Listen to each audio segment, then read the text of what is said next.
All right, let's finish our look ahead now by looking to the year ahead in the city of Detroit, a city with a lot of exciting things underway, but with still, of course, so far to go. Let's talk about it with the head of the Detroit Regional Chamber, Sandy Brua. Sandy, Happy New Year. Thanks for coming this morning. The outlook for this next year, I mentioned at the outset of the program, we're watching some enormous projects taking shape. We just have to wait so long for them to get to completion. However, the fact that they're going on is a going concern for construction, for all kinds of things. I mean, I suppose that's a certain amount of economic activity we can point to as well. Yeah, let's just even the jobs that are being created by the Gordie Howe International Crossing, Ford Central Station, the continuing work down at LCA, the Hudson site. I mean, these are all major development projects, not to mention things like, City Modern or the Mid. I mean, these other development projects. It is really exciting, and we see no any kind of retardation of the development interest in the city, both by folks locally and outside money that wants to come in here. The State of the Region report, though, that you delivered about a month ago showed that while we have some good things to point to, like you're talking about, we're also in danger of falling behind the regions and cities with whom we compete. Yeah, when you look at our 11-county region, yeah, we are not doing as well as we were because we started from such a trough kind of right before bankruptcy and into bankruptcy.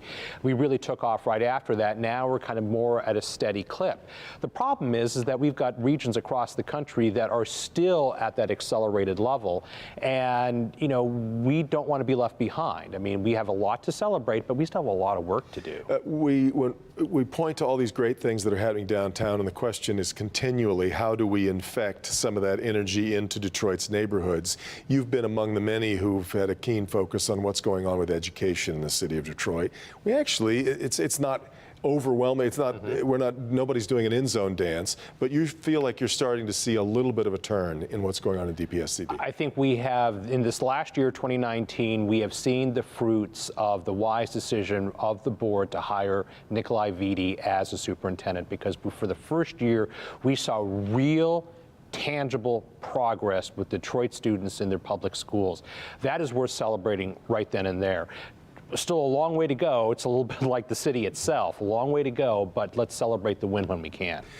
A massive undertaking is going to start in this next year all over the country, and that's the U.S. Census. We've already been told that Detroit is going to be the hardest city in America to make sure it gets counted properly. We worry about losing a congressional seat in the state. Talk about the immense importance of this. The amount of money that is Detroit dependent, because of the census is just immense. And if we had the same kind of count that we had a decade ago, Detroit stands to lose a tremendous amount of federal resources. And they're exactly right. Detroit is going to be one of the hardest cities to count. One, because we have a lot of neighborhoods that are distrustful of any kind of governmental questioning, influence, whatever you want to call it. And it's not just, the African-American community. We have a tremendous immigrant population. They're concerned for, INS purposes. And there's going to be a lot more than they were 10 years ago, probably. And there's so much misinformation that is out there and is going to be out there regarding the census in terms of how that data is going to be used. We have a big job in front of us. We got to get this right.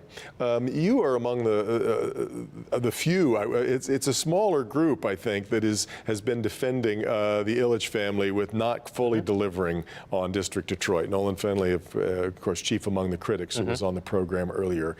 Where do we stand on that? And have you changed your thinking yet on us demanding more of what we were promised? Well, I mean, here's the way I look at it, and it's very simple. First of all, everything that was in the contract that they signed, or the agreement that they struck with the city, the Ilitch organization has delivered on. What is behind schedule is some of the neighborhood stuff that wasn't actually part of what they, talked to the city about, but they said, listen, these are things that we're going to do. They have got 7 projects underway right now that, are in different stages of development that kind of start to make progress along that neighborhood. But I understand people were expecting more than what it is right now. I think we're going to get there, but I think it's important to remember what they agreed to with the city they have delivered on, and I just want to make sure that we're treating them fairly. There's a strange parlor game among the Detroit sort of business community wondering about... Only one? Yes, I shouldn't say. The one that I'm going to referring to, wondering about Dan Gilbert. And I know, as you said, it starts to feel like gossip, as you and I've talked before about this. But I think that I think people understand the very unique impact that he has had, and it may not be transferable. It might be very unique to Dan. And so, what do you think the outlook or the concerns are about Dan's place and his ability to? We did see him, by the way, show up at the menorah lighting with his family, which was great news. Yeah, and apparently he looked good. Here's the thing: I agree with you completely, Devin, that his unique skill, is probably not transferable to any mere mortal, right? When you look at the Bill Gates or the Larry Ellisons of the world, the Steve Jobs and the Dan Gilberts, these people who are just visionary, they're just, they're not used to being told no, and they're willing to power through it. That skill is not transferable, but the plan is there, and as long as he's up and kind of, directing things and is engaged, I think you're going to see that organization continue to make big investments and do good things. Well, we're hopefully going to see nothing but good things in Detroit for 2020. Sandy, thanks for laying the groundwork for us, and we'll spend a lot of time with you in the new year. Happy New Year to you and your family. And to you as well. Thanks so much for being here. Meet the Press coming up next, right after Mitch Albom's Heart of Detroit. We'll see you next time in 2020 on Flashpoint.